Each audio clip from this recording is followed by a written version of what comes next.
तो नमस्कार दोस्तों। तो आज हम पढ़ेंगे कुल्लू का इतिहास। कुल्लू का है ना, तो कर्नल एपीएफ हारकोट ने अपनी किताब कुल्लू और कुल्लू लाहौल स्पीति एंड कुल्लू लाहौल एंड स्पीति में कुल्लू के इतिहास के बारे में लिखा है। ठीक है ना। प्राचीन काल में कुल्लू पर 7 वजीर शासन करते थे। ठीक है। वजीरी परोल कुल्लू मुख्य, वजीरी रूपी ब्यास नदी के बाईं और पार्वती व सैंज नदियों के बीच बीच का क्षेत्र है ना, पार्वती घाटी का ऊपरी क्षेत्र जिसे कनावर के नाम से जाना जाता है ना। फिर है आपका वजीरी लग महाराज सुल्तानपुर और ब्यास से बजौरा तक है। फिर है आपका वजीरी सराज है राज्यों का उत्तरी क्षेत्र जलोड़ी जोत द्वारा भाइयों सिराज में विभाजित है। ठीक है। फिर वजीरी लग ब्यास नदी की दाईं ओर का क्षेत्र फौजल और सरवरी नदी के मध्य स्थित है। ठीक है ना जी। क्या लिखा वजीरी लग ब्यास नदी के दाईं दाईं ओर, मतलब दाएं होता है राइट साइड है ना, का क्षेत्र है। फौजल व सरवरी खड्डों के मध्य स्थित है। फिर है आपका वजीरी लाहौल लाहौल घाटी का दक्षिण पूर्वी भाग है ना, वजीरी लाहौल। फिर है वजीरी बंगाल छोटा बंगाल वाला क्षेत्र है। फिर है कुल्लू का वास्तविक नाम कुलुत था। ठीक है। जिसका वर्णन विष्णु पुराण महाभारत राजतरंगिणी में भी मिलता है। हिंदू सांग 630 से 644 तक भारत आया और उसने इसे क्यूलुत के नाम से पुकारा। क्यूलुत के नाम से ना, कुलुत किया क्यूलुत हो गया। फिर 7वीं शताब्दी में स्पीति के राजा समुद्र सेन ने निर्मल प्लेट प्रदान की थी। ठीक है। समुद्र सेन ने निर्मल प्लेट प्रदान की थी। पारंपरिक लोक साहित्यों में कुल्लू का वास्तविक नाम कुलंत पीठ, जिसका अर्थ है विश्व का अंतिम वास स्थान। ठीक है। प्राचीन तिब्बती क्रमबद्ध ग्यालरब किताब जो राजाओं के बारे में है, और एक कश्मीरी वृत्तांत जोना राजा में भी कुल्लू के बारे में वर्णन मिलता है। ठीक है जी। फिर कुल्लू का संस्थापक कौन था? विहंगम मणिपाल है ना जी, जो प्रयाग इलाहाबाद से आया था। उसके साथ रानी पुरोहित उदयराम और उसका पुत्र पचपाल भी थे। ठीक है। छोटे वजीरों और मुखियों के विरुद्ध संघर्षपूर्ण समय में वो जगतसुख में चपराई राम के घर रहता था और कुछ क्षेत्र पर अधिकार किया किया है ना। और विहंगम मणिपाल की मृत्यु के बाद उसका पुत्र पचपाल ने उसकी गद्दी संभाली और उसने राजाओं और ठाकुरों को जीतकर अपनी रियासत संगठित की। ठीक है। उसके बाद है आपका राजेंद्र पौल है ना। इसके राज में छोटी रियासत थी जिसका नाम था कोठी बरसाई। यह जगतसुख और नगर के बीच थी। कोठी बरसाई कहाँ थी? जगतसुख और नगर के बीच में है ना। और उसका प्रमुख बिना कोई उत्तराधिकारी के मर गया और उसकी एक पुत्री रूप सुंदरी थी है ना। फिर राजेंद्र पॉल ने मौके का फायदा उठाते हुए कोठी बरसाई को बलपूर्वक अपने अधीन करना चाहा, परंतु असफल रहा। बाद में उसने रूप सुंदरी के साथ विवाह का प्रस्ताव रखा, जिसे उसने स्वीकार कर लिया। फिर है आपका विशाल पाल है ना। विशाल पाल के राज की शुरुआत कुल्लू की राजधानी नाथ से थी है ना, जिसका दूसरा नाम जगतसुख था। और इस समय नगर एक राणा करमचंद के अधीन था। देखो भाई, राणा करमचंद के अधीन था और जिसके साथ विशाल पाल ने युद्ध किया। विशाल पाल ने युद्ध किया और राणा मारा गया है ना, राणा करमचंद मारा गया। ठीक है। फिर विशुद्धपाल इसके दौरान राजधानी नाथ से नगर बदली गई है ना, नाथ से नगर चली गई राजधानी किसी टाइम में, विशुद्धपाल के टाइम में। ठीक है जी। और फिर आपका आता है, थोड़ा सा मेरे को टेढ़ा करना पड़ेगा बैंका, रुद्रपाल। देखो ये रुद्रपाल है। इसके राज में स्पीति के राजा राजेंद्र सेन ने कुल्लू कुल्लू पर आक्रमण किया। ठीक है। किसके काल में? राजा रुद्रपाल के काल में। ठीक है ना जी। राजेंद्र पाल ने कुल्लू पर आक्रमण किया और रुद्रपाल को वार्षिक भुगतान देने पर विवश कर दिया। ठीक है ना जी। इसको वार्षिक भुगतान देने पर विवश कर दिया। ठीक है जी। ठीक। और उसके बाद है आपका प्रसिद्ध पाल। यह रुद्रपाल का पोता था और उसने स्पीति के राजा को भुगतान करने से मना कर दिया था इसने। ठीक है ना। और जिससे उन दोनों के बीच में लड़ाई हुई और प्रसिद्ध पाल जीत गया इस बार ना। और फिर श्री दातेश्वर पाल है ना। 700 ईस्वी के दौरान चंबा के राजा मेरुवर्मन ने कुल्लू पर आक्रमण किया। ठीक है। कुल्लू पर आक्रमण किया और दत्तेश्वर जो था वो लड़ाई में मारा गया और उसके पुत्र अमरपाल को भी मार दिया है ना। अब उसके छोटे बेटे शीतलपाल ने बुशहर रियासत में शरण ली है ना। और वो और उसके 5 वंशज अपनी रियासत चंबा से वापस नहीं ले पाए हैं। आने वाले जो 5 वंशज थे वो भी नहीं ले पाए थे है ना, अपनी रियासत चंबा। और फिर जरेश्वर पाल। जब तिब्बती राजा ने चंबा पर आक्रमण किया तो जरेश्वर चंबा से अपनी रियासत वापस पाने में सफल हो गया है ना। तो ये था बंदा जिसने चंबा से अपनी रियासत पाई थी। और इस युद्ध में चंबा का राजा मारा गया। लो भाई, चंबा का राजा मारा गया। फिर आपका नारदपाल। ठीक है। इसके शासनकाल में 12 वर्ष चंबा से युद्ध चला, जिसे बाद में शांति संधि पर हस्ताक्षर करके रोक दिया गया। शांति का जश्न मनाने के लिए उसने चंबा के लोगों को आमंत्रित किया, परंतु बाद में कुल्लू के लोगों ने चंबा के बहुत से लोगों को ब्यास में डुबो दिया। अरे भाई, ऐसा क्यों किया? कुल्लू के लोगों ने किया है। भूपाल यह सुकेत के राजा वीरसेन का समकालीन था, कंटेम्प्रेरी। फिर वीरसेन ने कुल्लू पर आक्रमण किया। ठीक है। वीरसेन ने कुल्लू पर आक्रमण किया। ठीक है। और भूपाल को कैद कर लिया, जिसे बाद में वार्षिक भुगतान की शर्त पर छोड़ दिया गया। ठीक है। फिर है आपका हस्तपाल। ठीक है। हस्तपाल प्रथम यह भूपाल का पोता था। ठीक है। इसका पोता था। ठीक है। जो सुकेत के राजा वीरसेन के पोते विक्रमसेन का समकालीन था। ठीक है। वीरसेन के पोते विक्रमसेन का समकालीन था हस्तपाल है ना, जो भूपाल का पोता था। विक्रमसेन अपने छोटे भाई त्रिविक्रम को राज्य का कार्यभार सौंपकर हरिद्वार की यात्रा पर गया। जब वह 2 साल बाद वापस आया तो उसने देखा कि उसके भाई ने हस्तपाल के साथ मिलकर उसे धोखा दे दिया। ठीक है ना जी। और विक्रमसेन ने क्योंकि के राजा से मदद ली और सतलुज के तट जूरी में लड़ाई हुई और लड़ाई में हस्तपाल और विक्रमसेन दोनों ही मारे गए, जो भी थे वो विश्वासघात करने वाले। और विक्रमसेन ने मतलब तीन विक्रमसेन दोनों मारे गए। ये फिर विक्रमसेन ने कुल्लू पर पूर्ण रूप से नियंत्रण किया और कुल्लू कुल्लू अपने अधीन कर लिया। फिर सूरतपाल, इसने कुल्लू के लक्ष्मण सेन से अपनी रियासत को आज़ाद करवा लिया, जो उस समय नाबालिग था। ठीक है। फिर उचितपाल, उसने तिब्बत पर आक्रमण किया और अपने नियंत्रण में ले लिया, परंतु उसकी मृत्यु के पश्चात तिब्बत के राजा लाहनचैन ने उचितपाल के बेटे को बंदी बनाकर रखा। लाहनचैन ने। ठीक है। फिर है आपका सिकंदरपाल। वह तिब्बत के बढ़ते गुस्से और आक्रमण से अवगत था, इसलिए उसने दिल्ली से मदद मांगी तथा गयामूर, बाल्टिस्तान और मंती लॉक मानसरोवर को तिब्बत से लेने में सफल रहा। ठीक है। मंथी लाख बोलते मानसरोवर झील को। फिर नंदपाल इसके शासनकाल में कुल्लू कांगड़ा का सहायक नहीं, इसके शासनकाल में कुल्लू जो है कांगड़ा का सहायक बन गया, ठीक है, कांगड़ा का सहायक बन गया नंदपाल के। अब पढ़ेंगे हम राजा उदयनपाल, है ना। उसने जगतसुख में संध्या देवी का मंदिर बनाया था। किसने बनाया था संध्या देवी का मंदिर? राजा उदयनपाल ने। कहाँ बनाया था? जगतसुख में, है ना। उसने 1418 से 1428 तक शासन किया, ठीक है। किसने? राजा उदयनपाल। कैलाशपाल, यह पाल उपनाम वाला कुल्लू का अंतिम राजा था। इसके बाद पाल जो उपनाम है वो खत्म कर दिया, है ना। इसने 1450 तक शासन किया। इसके बाद करीब 50 साल तक कुल्लू में कोई राजा नहीं रहा, है ना, कैलाशपाल के बाद, ना। कैलाशपाल के बाद कुल्लू पर सुकेत राणा और ठाकुरों का राज रहा, ठीक है। सुकेत राणा और ठाकुरों का राज रहा कुल्लू पर, ठीक है। फिर सिद्ध सिंह सॉरी सिद्ध सिंह 1500 ईस्वी के आसपास, है ना। उसने 50 साल के अंतराल के बाद कुल्लू कुल्लू में नया साम्राज्य स्थापित किया, ठीक है। यह माना जाता है कि पाल परिवार का ही वंशज था ये, मतलब माना जाता है कि पाल परिवार का ही वंशज था ये। उसने राणा और ठाकुरों को हराने का हर संभव प्रयास किया, है ना। झिना राणा एक शक्तिशाली प्रमुख था, जिसने ब्यास के आसपास और जगतसुख पर राज किया। और उसका दागी जाति का एक चौकीदार था, कोई दागी जाति का चौकीदार था उसका, जिसकी लंबी मूंछों के कारण उसे मुछानी कहा जाता था। राजा झिना को उसकी मूंछें पसंद नहीं थी। उसने उसको मूंछों काटने के लिए आदेश दिया था, परंतु उसने मना कर दिया। और सिद्ध सिंह के जो है इस कारण उससे मतभेद हो गया। और क्या लिखा है यार, सिद्ध सिंह ने ना उनके इस मतभेद का फायदा उठाया, ठीक है। सिद्ध सिंह ने जो है इस बात का फायदा उठाया, जो मतलब जिना राणा और मुछानी के बीच में जो मतभेद थे ना, तो इस चीज़ का फायदा उठाया, है ना। तो कहाँ गया, हाँ, तो मुछानी को राणा को मारने के लिए रिश्वत दी, है ना। और मुछानी मुछानी को किसने दी रिश्वत दी? सिद्ध सेन ने जो मुछानी को रिश्वत दी कि भाई इसको जिना राणा को मार देना, है ना। और मुछानी ने जिना राणा को मार दिया, ठीक है। और जब राणा की पत्नी पत्नी को राणा की मृत्यु को पता चला, तो उसने महल की सभी औरतों के साथ पूरे किले को आग लगा दी। उस औरत ने जो है सभी महिलाओं के साथ मिलकर मतलब किले को आग लगा दिया, सती हो गई। उन औरतों में मुछानी की पत्नी भी थी। तो राणा की एक पत्नी जो गर्भवती थी को आग से दूर रखा गया। और इन औरतों को कुल्लू में जोगनी मतलब देवियों के रूप में पूजा जाता है। और राणा की मृत्यु के बाद सिद्ध सिंह ने मदनकोट और मनाली पर कब्जा कर लिया। और उसने बारागढ़ किले पर कब्जा कर लिया, जो सुकेत सेना के नियंत्रण में था, ठीक है ना। फिर आपको बहादुर सिंह जी, बहादुर सिंह कौन है? वजीरी रूपी अभी भी सुकेत के अधीन था। और इस काल में रूपी के राणाओं ने कुल्लू में शामिल होने का निर्णय ले लिया, है ना। क्योंकि सुकेत का राजा बहुत ही गुस्सैल और बदनाम था, ठीक है। इसी कारण जो है उन्होंने कुल्लू में शामिल होने का निर्णय ले लिया, ठीक है। फिर बहादुर सिंह की राजधानी नगर थी, परंतु उसने अपना निवास मकरासा में बनाया। यह कहा जाता है कि मकरासा स्थान का संबंध महाभारत के विदुर के बेटे मक्स से था, है ना, जिसने रोहतांग दर्रे के दक्षिण के तांडी प्रमुख की बेटी से विवाह किया था। मक्स का पालन पोषण और शिक्षा व्यास ऋषि ने की। भाई देखो बड़ा इंटरेस्टिंग है ना। मक्स की जो है व्यास ऋषि ने पालन पोषण एजुकेशन है। बहादुर सिंह की 3 पुत्रियों का विवाह चंबा के राजा गणेश वर्मन के पुत्र प्रताप सिंह से हुआ था, ठीक है ना। बहादुर सिंह की 3 पुत्रियों का विवाह जो है गणेश वर्मन के पुत्र प्रताप सिंह से हुआ था, ठीक है। फिर उसके बाद आपका सबसे जबरदस्त जो है ना राजा इन टाइम जो कुल्लू का सबसे फाड़ हुआ था जगत सिंह, है ना। उसने लद्दाख क्षेत्र को जीत लिया था, ठीक है ना। लद्दाख क्षेत्र जीत लिया था, जिस पर 2 भाइयों जयचंद और सुल्तान चंद का नियंत्रण था। उसने उसने उनसे सुल्तानपुर भी छीन लिया और अपनी राजधानी को नगर से सुल्तानपुर 1660 में स्थानांतरित कर दिया, है ना। ये भी याद रखना भाई, नगर से सुल्तानपुर कौन ले गया? 1660 में राजधानी को जगत सिंह ले गया, ठीक है ना जी। ये इंपॉर्टेंट है आपका, ठीक है। और जो है फिर क्या है ना। और उसने भारी सिराज क्षेत्र पर कब्जा कर लिया, ठीक है। और उसके शासनकाल में टिपरी का एक ब्राह्मण दुर्गादत्त था, जिसके पास 3 शेर मोती थे। जब राजा मणिकरण जा रहा था, तो उसने ब्राह्मण को आदेश दिया कि वो मोती राजा को दे दे, परंतु उसने राजा को मना कर दिया। राजा ने अपने आदमी भेजे, परंतु उनके पहुंचने से पहले ब्राह्मण ने अपने घर को आग लगा दिया और परिवार समेत खत्म हो गया। इस घटना से राजा आतंकवानी से भर गया, बेचैन हो उठा। और सुकेत से एक ब्राह्मण आया। उसने बताया कि ब्राह्मण हत्या का पाप अयोध्या से रघुनाथ जी की मूर्ति लाकर ही मिटाया जा सकता है, रघुनाथ जी की मूर्ति लाकर ना। जिससे 1653 में दामोदर दास ब्राह्मण ले आए और मूर्ति प्राप्त कर राजा ने उसे गद्दी पर बिठा दिया। उसके बाद खुद को रघुनाथ जी को समर्पित कर दिया, ठीक है ना जी। इसने रघुनाथ जी को समर्पित कर दिया खुद को, ठीक है। तो ये काफ़ी इंपॉर्टेंट है भाई ये। तो अभी इतना ही करेंगे, बाकी बाद में करेंगे। तो हम पढ़ रहे थे कुल्लू का इतिहास। तो ये हमारा बच गया था मानसिंह। ये 1688 से 1719 तक था। और उसने मंडी पर आक्रमण किया और द्रंग में नमक की खानों समेत पूरे क्षेत्र पर कब्जा कर लिया, है ना। और उसने लद्दाख के राजा को लिंगती प्लेन में कुल्लू और लद्दाख के बीच सीमा निर्धारित करने में विवश कर दिया, ठीक है। और उसने स्पीति पर सतलुज पार करने पर कर भुगतान करने की शर्त लगाई, ठीक है। कर भुगतान मतलब टैक्स की शर्त भी लगाई, किसने? मानसिंह ने, ठीक है। और ठाकुरों से शांगरी क्षेत्र भी छीन लिया। और उसने गांव का नाम है भाई यहाँ लिखा हुआ, रथ है कि पता नहीं क्या है, रथ गांव में एक महल बनाया। ये भाई साफ नहीं है, मेरे यहाँ कटा हुआ है, रथ गांव में, है ना। और राजा मानसिंह की कुमार सेन के राणा ने धोखे से हत्या कर दी, जिसको पत्नी से राजा को प्रेम हो गया था, है ना। जिसकी पत्नी से, सॉरी, उसकी पत्नी से जो है ना राजा को प्रेम हो गया था, इसलिए जो है राजा मानसिंह की कुमार सेन के राणा ने धोखे से हत्या कर दी, ठीक है। फिर है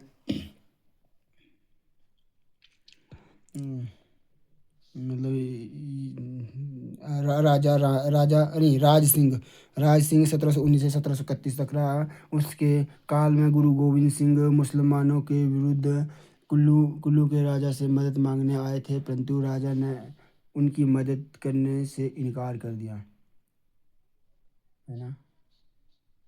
मुगल जो थे मतलब इसके काल में जो है गुरु गोविंद सिंह मुसलमानों के विरुद्ध जो है कुल्लू के राजा से मदद मांगने के लिए आए थे, परंतु राजा ने मदद करने से मना कर दिया। फिर है जय सिंह, है ना, उसकी अपने वजीर दियार का कालू से अच्छी नहीं बनती थी, है ना।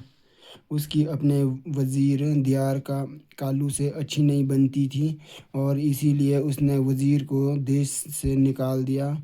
और वजीर ने जब विद्रोह किया तो राजा मुगलों के वायसराय की मदद पाने के लिए लाहौर गया, ठीक है। और मंडी के राजा शमशेर सिंह ने इसका फ़ायदा उठाया और चौहार क्षेत्र को जीत लिया, ठीक है। राजा जयसिंह वापस कुल्लू नहीं आया। अयोध्या जाकर पूरा जीवन रघुनाथ की पूजा की, है ना। प्रीतम सिंह 1767 से 1861 तक, है ना।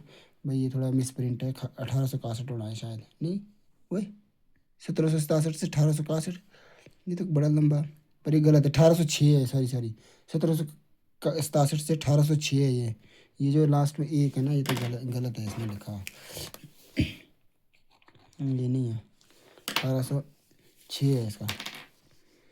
और 1777 में उसके राज परिवार में संसार चंद 1778 में, है ना।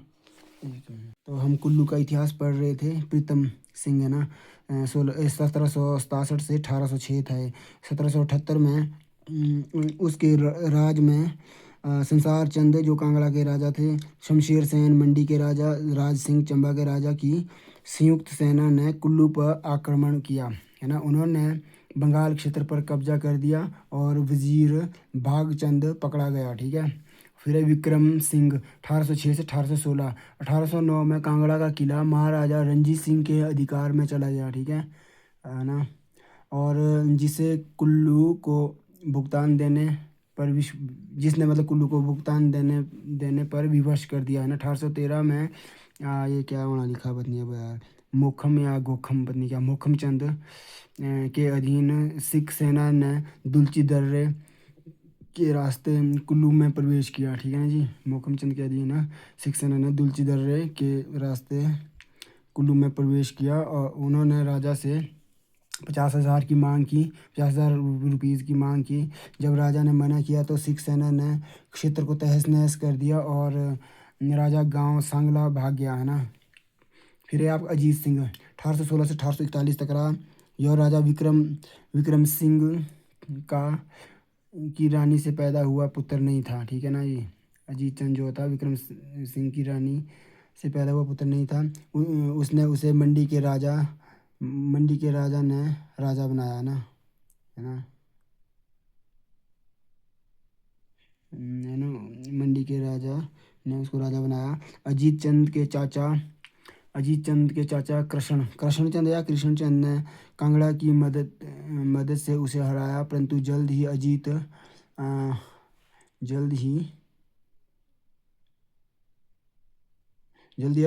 चंद ने सिंहासन पा लिया, है ना।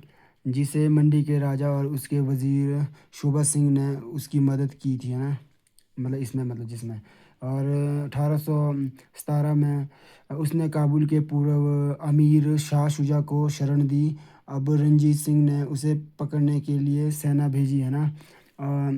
और तो अजीत सिंह ने उसे भागने दिया, जिसके लिए रंजीत सिंह ने उस पर 30,000 या 80,000 रुपए का भुगतान जुर्माना लगाया, ठीक है।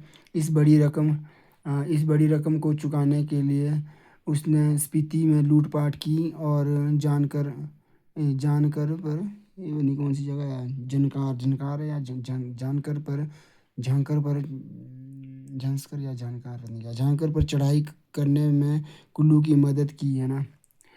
और जहाँ उन्हें खूब लूट की कमाई मिली, है ना। 1820 में पहला यूरोपीय मिस्टर मूरक्राफ्ट अपनी लद्दाख यात्रा के दौरान कुल्लू आया था। 1820 में कुल्लू के लद्दाख के साथ कुछ व्यापारी मतभेद उत्पन्न हुए और यह मामला फैसले के लिए मूरक्राफ्ट के पास लाया गया। मूरक्राफ्ट ने रंजीत सिंह को भारी रकम चुकाने के लिए और पड़ोसी राज्यों में लूटपाट करने पर कुल्लू को गलत ठहराया, है ना। फिर 1839 में सिंधनवाला सरदारों के अधीन सेना ने अजीत सिंह को पकड़ लिया और अपना राज्य उन्हें सौंपने पर मजबूर कर दिया है ना।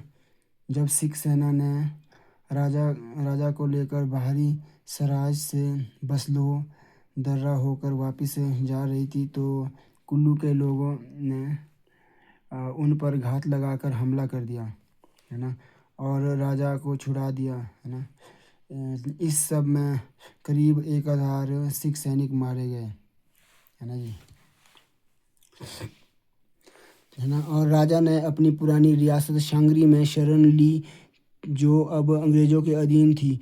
यहाँ 1841 में उसकी मृत्यु हो गई और कुल्लू रियासत राजधानी सुल्तानपुर समेत अंग्रेज़ों के नियंत्रण में रही। अंग्रेज़ों ने शांगरी को अजीत सिंह के चचेरे भाई रणवीर सिंह को दे दिया।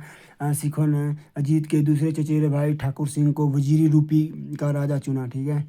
और प्रथम एंग्लो सिख युद्ध के बाद सतलुज और सिंधु के बीच का पहाड़ी प्रदेश अंग्रेजी सरकार को सौंप दिया है ना गया और जिसका कुल्लू भी हिस्सा था। अंग्रेज़ों ने स्पीति को लाहौल से अलग कर कुल्लू में शामिल कर दिया है ना। और अंग्रेज़ों ने जो है स्पीति को स्पीति को लाहौल से अलग करके कुल्लू में शामिल कर दिया है ना, कर लिया, ठीक है। फिर ठाकुर सिंह की 1852 में मृत्यु हो गई और उसके नाजायज़ भाई देखो नाजायज़ बेटा ज्ञान सिंह ने सिंहासन संभाला और अंग्रेज़ों ने उससे सभी राजनीतिक शक्तियाँ छीन ली। ये क्वेश्चन आ सकता है भाई, ऐसे कोई बार ये क्वेश्चन ऐसे में क्वेश्चन आया ये कुछ इस तरह के जो यूनिक जैसे है ना कि भाई ठाकुर सिंह की नाजायज़ औलाद का नाम क्या था, तो ज्ञान सिंह है। देखो मैं इसको पिंक करता हूँ, थोड़ा सा पिंकी करते हैं इसको, थोड़ा ब्राइटनेस का पड़ रहा है ना, ठीक है। तो और अंग्रेज़ों ने उससे सभी राजनीतिक शक्तियाँ छीन ली और उसे राजा की बजाय राय की उपाधि दी गई, राजा के बजाय उसको राय की उपाधि दी गई, ठीक है। और जल्द ही 1857 से पहले अजीत सिंह के चाचा कृष्ण सिंह का पुत्र प्रताप सिंह कुल्लू आया और गद्दी पर अपने अधिकार का दावा किया है ना। उसे मेजर हे ये बंदा भाई कहाँ गया, मेजर हे ने जो है गिरफ्तार कर दिया उसको। मेजर हे था वहाँ पे, हे नाम है इसका, है ना। और मुकदमे के बाद धर्मशाला में उसे फांसी दे दी गई। वो लो जी फांसी दे दी भाई प्रताप सिंह को, है ना। और 1846 से 1963 तक कुल्लू जो है कांगड़ा का उपमंडल बना रहा है। देखो भाई बड़ी यूनिक चीज़ है ये, जो कुल्लू जो है कांगड़ा का उपमंडल बना रहा है 1846 से लेके 1963 तक, है ना। 31 अक्टूबर 1966 तक यह पंजाब का भाग रहा क्योंकि पंजाब फिर उसके बाद जो 1966 में जो है अलग हो गया था। हिमाचल के बहुत सारे जो एरिया जो है पंजाब से अलग हो गए थे। उस टाइम हमारा विशाल हिमाचल बना था 1 नवंबर 1966 को, ठीक है। तब फिर है कुल्लू के लोगों के बारे में थोड़ा सा। कुल्लू की जनसंख्या का एक बड़ा भाग हिंदू, राजपूत, कनैत और खौश, ब्राह्मण और सिखों और बौद्धों का है। और अनुसूचित जाति के लोगों को ये देखो भाई इसमें क्या क्या लिखा है कहा जाता था, क्योंकि इन शब्दों को मैं बोलूँगा तो कुटने पड़ेंगे लोग मेरे को, इसलिए ये नहीं बोलूँगा। इस ज़िले में गैर आर्य लोग भी है ना। और उसकी उत्पत्ति दानव राजा हडिम्बा तांदी से हुई है जो गैर आर्य है, और जिसकी बहन हडिम्बा का विवाह पांडुपुत्र भीम से हुआ था। उसके मिलन से घटोत्कच पैदा हुआ। हिंसांग के अनुसार वहाँ लगभग 20 बौद्ध संगम है जिसमें से अधिकांश महायान से संबंधित है भाई, महायान से संबंधित है। कुल्लू में विश्व का सबसे प्राचीन गणतांत्रिक गांव ये है अपना ओल्डेस्ट डेमोक्रेसी मलाना है जो बहुत ही फेमस है आपका। और जो जहाँ प्राचीन रीति रिवाज को आधुनिक राज्यों के कानून से अधिक मान्यता और ऊंचा दर्जा है। यह भी माना जाता है कि मूर्ति पूजा सबसे पहले कुल्लू में ही शुरू की गई थी। लो भाई मूर्ति पूजा सबसे पहले कुल्लू में ही शुरू की गई थी। लो जी तो इतना है, धन्यवाद, ख़त्म सारा कुछ, सारी कहानी ख़त्म।